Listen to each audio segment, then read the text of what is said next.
Estamos iniciando a sessão de trabalhos de sexta-feira do Centro Espírita Abel Sebastião de Almeida, dia 22 de março de 2024, com os trabalhos sendo transmitidos pela Rádio Abel ou TV Abel. Uma vez que as atividades presenciais de sexta-feira foram temporariamente interrompidas.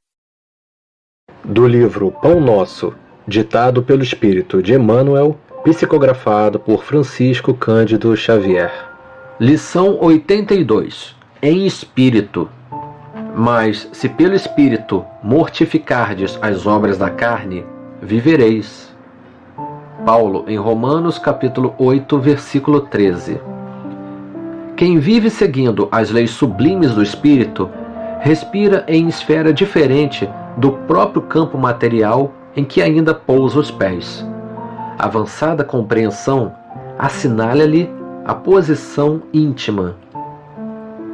Vale-se do dia qual aprendiz aplicado que estima na permanência sobre a terra valioso tempo de aprendizado que não deve menosprezar. Encontra, no trabalho, a dádiva abençoada de elevação e aprimoramento. Na ignorância alheia, descobre preciosas possibilidades de serviço. Nas dificuldades e aflições da estrada, recolhe recursos à própria iluminação e engrandecimento. Vê passar obstáculos como vê correr nuvens. Ama a responsabilidade, mas não se prende à posse. Dirige com devotamento, contudo foge ao domínio. Ampara sem inclinações doentias. Serve sem escravizar-se. Permanece atento para com as obrigações da sementeira. Todavia, não se inquieta pela colheita, porque sabe que o campo e a planta, o sol e a chuva, a água e o vento pertencem ao eterno doador.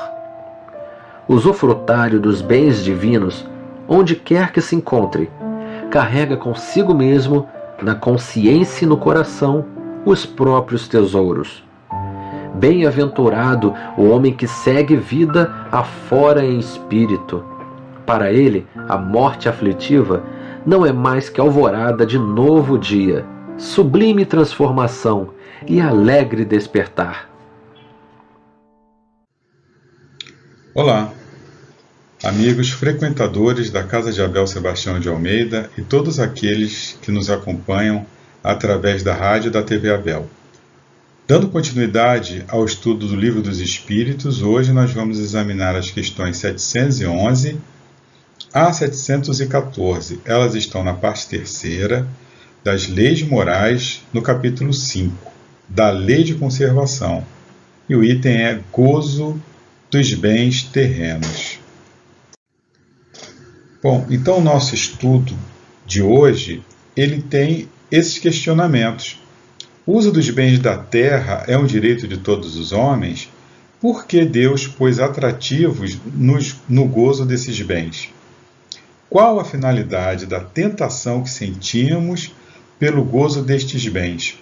Traçou a natureza limites aos gozos? Que dizer daquele que procura nos excessos o requinte dos gozos? Este excesso pode levar à morte? Então, são esses os questionamentos. E a primeira questão é essa: o uso dos bens da terra é um direito de todos os homens? Olha o que os nossos amigos respondem. O uso dos bens da terra é um direito de todos os homens. Ele é consequência da necessidade de viver. Deus não imporia um dever, isto é, viver, sem dar ao homem o meio de cumpri-lo. Então, Deus nos dá o meio de cumprir essa missão, que é viver, né? Nós somos espíritos, estamos aqui nessa escolinha para evoluir, né? Então, nós temos aí todas as ferramentas que Deus nos coloca à disposição e nós vamos usá-la, né? O espírito, ele necessita, né, da matéria para desenvolver-se. Ele precisa viver, né, em mundos materiais para desenvolver as potencialidades divinas que traz em si. Então, nós somos espíritos criados por Deus e a nossa destinação é sermos espíritos puros, Então nós trazemos potencialidades divinas dentro de nós que precisam ser trabalhadas. E o espírito ele precisa da matéria para evoluir. Então é através da matéria, das vivências materiais que o espírito evolui.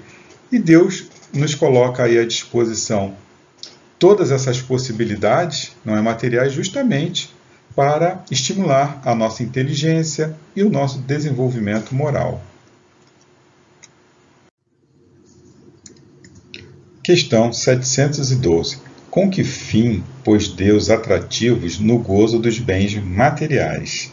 Eles respondem: para instigar o homem ao cumprimento da sua missão e para experimentá-lo por meio da tentação. Então, atrativos no gozo dos bens materiais. Bom, primeiro, vamos aí dar uma analisada nessa palavra gozo, porque a gente sempre relaciona gozo com satisfação sexual. Mas não é gozo aí no sentido que o Kardec estava usando, é algo muito mais abrangente, né? Significa uma satisfação intelectual, moral ou material, prazer, posse ou uso de alguma coisa de que provém satisfação, vantagem, regalos, interesses. Então, Deus coloca determinados atrativos, né? Para eu fazer sexo, né, eu tenho prazer, porque se eu não tivesse prazer, eu não iria fazer sexo, e aí eu não ia ter a continuidade da vida. Né? Eu tenho prazer em me alimentar quando eu como uma comida gostosa, quem tinha aquela comida de mãe, nossa, aquilo preenche, né, a alma, aquilo te dá um prazer. Se não tivesse isso, eu não ia me alimentar. Né? Eu não ia, imagina, a agricultura não iria se desenvolver, a vida iria acabar porque não ia ter. Né? Imagina, eu não faço sexo. Né? Então não nasce ninguém. E não me alimento direito, né? Não gosto de me alimentar, não teria, né, a possibilidade da continuidade da vida. O prazer, por exemplo, que nós sentimos quando conquistamos alguma coisa, né, de material, por exemplo, um carro novo, uma casa nova, né, uma lancha, nós sentimos aquele prazer, nós temos aquela necessidade de ter aquilo. Eu estou desenvolvendo, ajudando a desenvolver, né? Quando os meus gozos assim ficam refinados, né? As minhas necessidades ficam refinadas, a sociedade, por conseguinte, vai ficar mais refinada, né? O faraó chegou lá para os seus construtores e falou: escuta, eu quero uma tumba, mas eu quero uma coisa monumental, eu quero que todos a vejam e que sintam, né, na sua grandeza, a minha grandeza também. E lá foram os engenheiros do faraó para fazer, né, algo que pudesse chamar a atenção, algo grande. Então eles saíram da mesmice, né, que era aquelas casinhas ali, para algo grande. Então foi o desejo do faraó, né, que ele sentia. E quando fizeram, o faraó sentiu um imenso prazer, um imenso gozo em ver, né, aquela pirâmide que ia perpetuar o seu nome. E por aí vai, né? As conquistas que o homem faz, as necessidades que o homem cria. Né? Porque é isso, nós vamos criando necessidades que não temos. Nós queremos sempre o modelo, né, de smartphone mais poderoso que faz isso, faz aquilo. Será que a gente precisa daquela parafernália toda? Não interessa, eu quero algo novo, eu não quero do ano passado. Né, que eu consigo executar as mesmas tarefas. Isso aqui, ó, eu consigo executar a mesmíssima tarefa que eu executava no passado, mas olha, eu escuto, eu posso selecionar aqui, se eu quiser, o canto dos pássaros. Então bota aí, mas a tarefa é ser executada do mesmo jeito, sem um canto dos pássaros, mas é uma sofisticação. E aí o programador que teve que colocar o canto dos pássaros naquele aplicativo, né, ele teve que queimar a mufa, ele desenvolveu a sua intelectualidade, ele dividiu ali com os outros amigos o seu problema, que o ajudaram, e aí nós vamos, né, com as nossas necessidades, desenvolvendo as nossas intelectualidades. Agora, aí tem essa palavra tentação, né, que pode parecer uma coisa forte, né, uma coisa errada. Não, é um atrativo. Nós temos a necessidade, nós sentimos a necessidade de ter aquilo. Né? Isso faz parte da natureza humana. E a gente vai aprendendo, né, conforme vamos evoluindo, que nem tudo é bom. Né? Então, tudo me é lícito, mas nem tudo me convém. Né? Essa máxima de Paulo diz aí, né? Muito sobre isso. Né? Então eu vou aprendendo, através aí das minhas escolhas, a tentativa, né? E erro, eu vou aprendendo. Mas eu tenho que ser estimulado, eu tenho que ser instigado, senão, né, eu vou ficar inerte ali e não vou para frente. Então tem que ter essa recompensa. Né?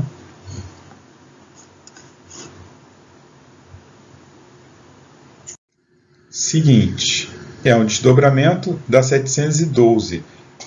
E ele pergunta o seguinte: qual o objetivo dessa tentação? E aí eles responderam: desenvolver-lhe a razão que deve preservá-lo dos excessos.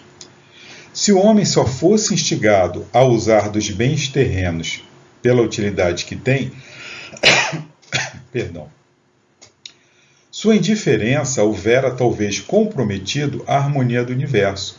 Deus imprimiu a esse uso o atrativo do prazer, porque assim é o homem impelido ao cumprimento dos desígnios providenciais. Mas, além disso, dando àquele uso esse atrativo, quis Deus também experimentar o homem por meio da tentação, que o arrasta para o abuso, de que deve a razão defendê-lo. Então, viver na terra, né, ele vai propiciar ao homem esses prazeres materiais, né, que nos induz a procurá-los e leva para que nós possamos amar a vida terrena. Nós gostamos de viver aqui. Por que gostamos?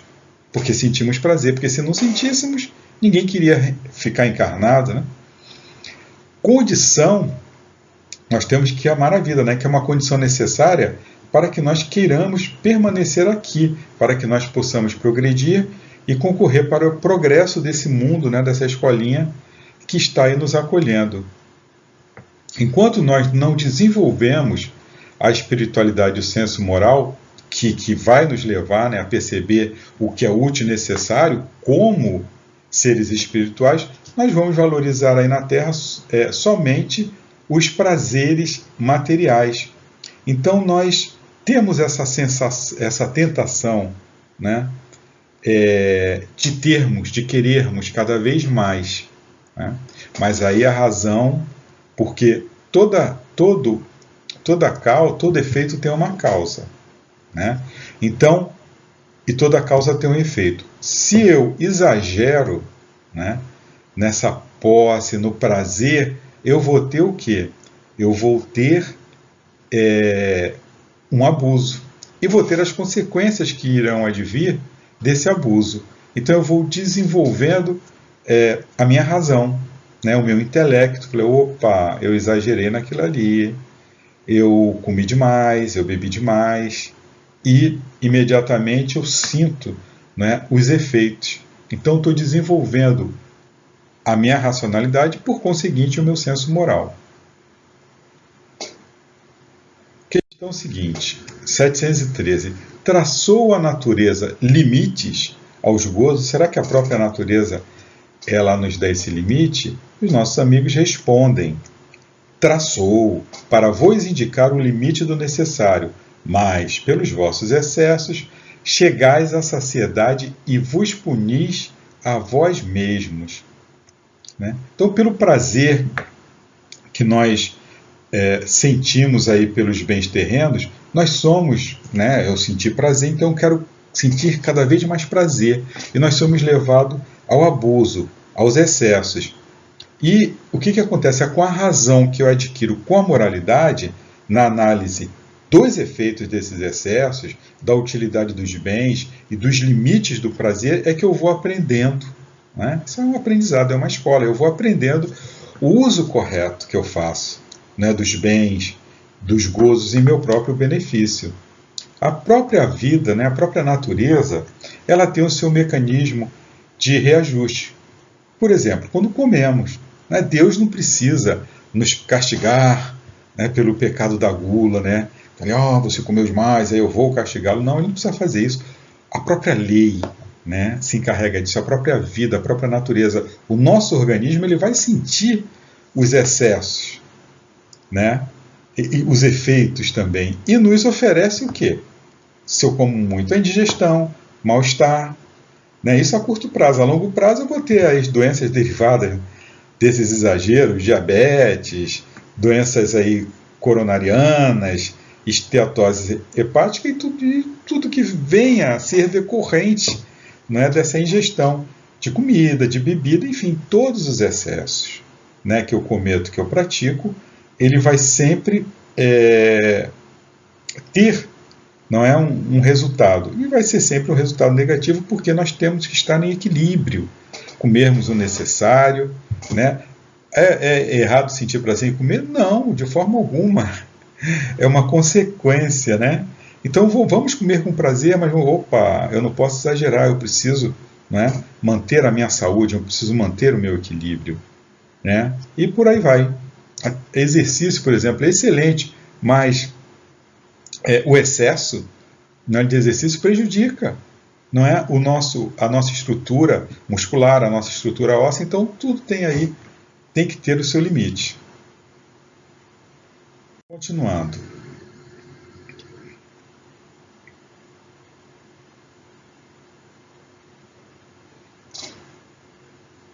Então, questão 714. Que se deve pensar do homem que procura, nos excessos de todo gênero, o requinte do gozo? Ele responde: pobre criatura, mais digna é de lástima do que de inveja, pois bem perto está da morte. Então, se eu procuro os excessos, né, para requintar, né, esses gozos aí, eu vou ter problemas, né, eu vou estar bem perto da morte. E todos os excessos, eles devem ser evitados, como já dissemos, né? A gente deve sempre buscar o equilíbrio em tudo. O requinte dos gozos, ele leva, evidentemente, ao desequilíbrio e à consequente queda, né? O corpo, ele é uma ferramenta para evoluirmos, é um aparelhamento biológico, é uma máquina biológica.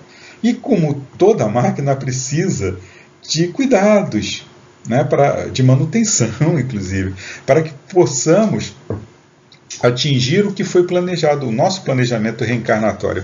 Ora, se eu tenho planejamento reencarnatório, né, eu tenho lá várias matérias para verificar, olha, aqui você tem que trabalhar mais a afetividade, aqui você tem que trabalhar mais a parte da intelectualidade, que você está um pouquinho atrasado, e por aí vai. Aí eu chego aqui, né, encontro essas milhares de possibilidades, né, de satisfazer, não é, as minhas necessidades, os meus prazeres, e acabo aí cometendo os meus excessos. O que vai acontecer com o meu veículo, corpo? Ele vai se deteriorar antes do tempo. Então, antes de eu chegar, vamos dizer assim, você tem 80 anos, do teu planejamento reencarnatório é de 80 anos, que dá para fazer isso tudo. Está tudo aqui planejadinho. Você vai encontrar fulaninho, cicraninho, você vai trabalhar em tal lugar, você vai fazer isso, você vai fazer aquilo. Isso fomos nós, né, que ajudamos também a planejar, junto com os nossos mentores, né? E aí o que acontece? Aí eu vou lá, cometo excessos e não consigo, né, completar esses estudos, né? Eu, com 50 anos, já estou com diabetes, eu estou com esteatose, enfim, e acabo desencarnando 30 anos antes, né? Então eu tenho 30 anos de planejamento que eu adiei, né? Eu vou ter que voltar, né? Novamente é o aluno que deixou matéria. E aí, eu vou nascer com um organismo perfeito 100%? Não. Eu já vou nascer com um organismo debilitado, porque eu lesionei. Primeiro eu vou ter que reconstruir, né, esse aparelhamento, né, esse perispírito que está ali maculado. Eu vou ter que, né, trabalhar aqui, trabalhar ali, para reconstituir essa máquina, né? Essa máquina está sendo consertada, sendo recondicionada, né, para que possa me levar nos lugares que eu preciso. E aí sim, eu tenho 30 anos, beleza, vamos lá ver quais as matérias que você não conseguiu terminar na encarnação passada. E é assim, né? Então, por isso que nós temos que ter esse equilíbrio, né? Nós temos que ter esse cuidado com o nosso corpo físico, sem exageros, mas tudo sempre equilibradamente, né? Seguinte, é um desdobramento da 714A. Nós vimos, né, que os excessos aí levam à morte. Aí Kardec pergunta, da morte física ou da morte moral? E eles respondem, de ambas. O homem que procura nos excessos de todo gênero o requinte do gozo, coloca-se abaixo do bruto, pois que este sabe deter-se quando satisfeita a sua necessidade. Abdica da razão que Deus lhe deu por guia, e quanto maiores forem seus excessos, tanto maior preponderância confere ele à sua natureza animal sobre a sua natureza espiritual. As doenças, as enfermidades e ainda a morte que resultam do abuso são, ao mesmo tempo, o castigo à transgressão da lei de Deus. Então, toda vez que eu transgredo a lei de Deus, eu vou ter o quê? Doença, enfermidade e consequente morte, né? A morte é uma consequência natural, desde que, né, para eu não ter problema com isso, né, eu tenho que chegar, né, até o meu planejamento, até próximo, né, pelo menos aquilo que foi planejado. Se eu cometo abuso, eu vou estar indo antes, não é verdade? Né? O que impulsiona, né, o homem à busca abusiva dos prazeres, né, proporcionado pelos bens materiais. O que está por trás disso? Ora, é a descrença em Deus, né, a falta de um objetivo de vida, a crença na mortalidade da alma junto com a morte do corpo, né? Eu só tenho uma vida, a vida é curta e só se vive uma vez, vamos gozar a vida antes que a morte chegue, né? Vamos aproveitar aí os prazeres da vida. As ideias acima, o que acontece? Elas estimulam o homem a buscar a felicidade, né, nas coisas e prazeres materiais que satisfazem o quê? As sensações físicas, o orgulho e o egoísmo, mas não vão atender às necessidades do espírito imortal. Né? A felicidade não está no gozo dos bens terrenos, a gente sabe disso. A gente vê isso todo dia ao nosso redor conosco, né? Eu quero tanto uma coisa, né? Eu consigo obter essa coisa, e aí eu sou feliz? Eu estou sempre... Aí eu quero aquilo, eu quero isso. Estou sempre procurando mais. Eu sou feliz pelo acúmulo de bens materiais que eu tenho? Eu não sou. Né? O que causa a felicidade do homem, né, é a obtenção da felicidade, da verdadeira felicidade, que é a felicidade espiritual. Mas a gente vai aprender isso com o tempo. Né? A gente não precisa ficar desesperado, meu Deus, mas eu sou assim. Mas faz parte, né? Nós estamos desenvolvendo aí a nossa moralidade, a nossa intelectualidade, mas a gente tem que sempre tomar cuidado, né? Aonde está o nosso foco? Né? Eu tenho que entender que eu sou um espírito. Né? Como é que eu vou chegar lá do outro lado? Que bagagem que eu vou levar para o outro lado? Né? O uso dos bens aqui na Terra, ele é um direito, né, de todos nós. Ele vai ser a consequência, né, da necessidade de viver. Isso é a lei de conservação. A vida é necessária, né, ao nosso aperfeiçoamento. Deus ele não imporia um dever ao homem sem o meio de cumpri-lo. Né? Os atrativos que existem nesses gozos materiais foram criados por Deus para instigar o homem ao cumprimento de sua missão, né, experimentá-lo por meio da tentação. E qual o objetivo da tentação? É desenvolver a razão, que deve sempre nos preservar desses excessos. A própria natureza, ela já traçou o limite aos gozos, né, para indicar o limite do necessário. Nós temos as doenças, né, os desequilíbrios orgânicos, psíquicos, que vão... que são originados o quê? Todos no excesso. Pelo prazer proporcionado pelos bens terrenos, o homem é levado, tentado, né, ao abuso pelos excessos. O homem que procura nesses excessos o requinte dos gozos é mais digno de lástima do que de inveja. A gente já viu por quê, né? Ele está sendo que ele é um suicida indireto. Ele está partindo daqui antes do que deveria. Ele não está cumprindo todo o planejamento que lhe foi imposto. Bom, e aí nós trazemos um texto, né, que está lá no livro Linha 200, né, de Francisco Cândido Xavier, pelo Espírito Emmanuel, que ele se encaixa muito bem, né, nesse estudo, que diz o seguinte: todos os bens do universo essencialmente pertencem a Deus, que nos empresta a nós, criaturas de seu infinito amor, para que venhamos a assimilar com eles os valores da evolução. Então nós somos usufrutários dos bens terrenos, nós não somos donos de nada. Tanto não somos que quando partimos para o mundo espiritual a gente não leva nada, né? Bens que foram estabelecidos para a segurança de todos. Eu tenho que saber fazer o bom uso desses bens. Talentos que se destinam a engrandecer a vida em todas as direções, né? Toda vez, portanto, em que nos apropriamos indebitamente do supérfluo, isso é muito importante, tá? Abraçando as sugestões do abuso e da violência, geramos perturbações e desastres que carregam consigo o jugo asfixiante da provação. Vejamos quanto ameaçaríamos a estabilidade e o valor dos bens inabordáveis ao nosso controle humano.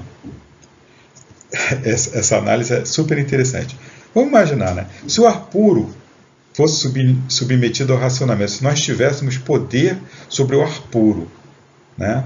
Sobre o ar que respiramos, de certo não nos pejaríamos de confiar às regiões menos simpáticas a nosso modo de ser a sufocação e a esterilidade. Se governássemos o curso livre das águas, indiscutivelmente estenderíamos o deserto. E se a luz solar estivesse mantida sobre o nosso arbítrio imperfeito, ampliaríamos demasiadamente qualquer desequilíbrio ecológico. Se eu tivesse poder sobre o ar, sobre a luz, sobre a água, o que eu ia fazer com isso? Né? Eu ia vender, quer dizer, que não tivesse condições de pagar, não ia pagar. Se eu não gostasse de fulano, de ciclano, eles não iam ter. Não é isso? Não é assim que nós agimos? Não ouvides que o próprio sangue em teu corpo, se não circula em plenitude de harmonia, converte-se de improviso em fator de perturbação e doença. Aprende a dar o que tens e retens para que te faças apoio às bênçãos de Deus no mundo. Não apenas a cobiça de recursos amoedados torna o homem indigno do progresso, mas também a sovinice da virtude gera os tormentos da penúria moral, tanto quanto a avareza da inteligência cria os monstros da ignorância. Então, tudo não é só dinheiro, não. São os talentos que nós recebemos, não é? Nós estamos aqui para dividir. O nosso modelo é um modelo de sociedade. Nós não evoluímos sozinhos, nós precisamos uns dos outros. Por isso que nós temos que dividir. Dividir sabedoria, dividir conquistas morais com aqueles que nos cercam. E os bens materiais, claro, que estejam à nossa disposição. Hoje, amanhã e sempre, não te esqueças de honrar a vida distribuindo sabiamente os bens com que a vida te honra, porque somente trabalhando e aprendendo, servindo e auxiliando sem descansar, é que encontraremos em nós mesmos o luminoso trilho de acesso à união com Deus. Então é isso, meus irmãos, chegamos ao fim do nosso estudo de hoje, que possamos meditar sobre essas importantes questões que nos trouxeram Kardec, que nós possamos refletir no que estamos fazendo aqui. Aonde está o meu foco? Eu sou um espírito imortal criado por Deus. As minhas conquistas espirituais até o momento, as minhas conquistas morais, que vão permitir com que eu volte à pátria espiritual, essas conquistas são suficientes para fazer com que eu chegue na pátria espiritual bem, equilibrado? Ou será que elas estão me aprisionando aqui? Então eu tenho que pensar nisso. Né? Eu tenho que pensar nisso. Que nós estamos aqui justamente para nos libertarmos do egoísmo e do orgulho. Se essas conquistas materiais que eu tenho, elas prejudicam-me, fazendo com que eu fique mais egoísta e mais orgulhoso, eu tenho que aprender a lidar com isso. Né? A riqueza, ela não é um mal, né? Senão Deus não colocaria no mundo. A riqueza são aqueles talentos que Deus coloca nas mãos daqueles espíritos para que eles tenham condições de se desenvolver. Então, se eu uso mal, né, aquele recurso, aquele talento, é que nem aquela parábola. Eu vou e enterro. Eu não fiz aquilo multiplicar.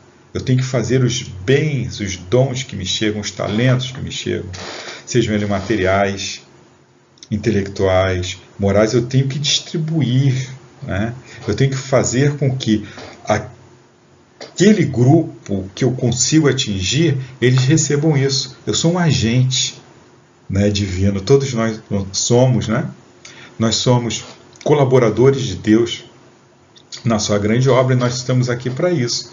Então, todos os recursos que nós recebemos são os talentos que Deus nos dá e Ele não quer que nós coloquemos esses talentos, que nós cavemos um buraco e coloquemos esses talentos lá. É isso, meus irmãos. Que a luz, a paz, o amor de Jesus permaneça em nossos corações. Graças a Deus, graças a Jesus, graças a Maria de Nazaré. Fiquem com Deus.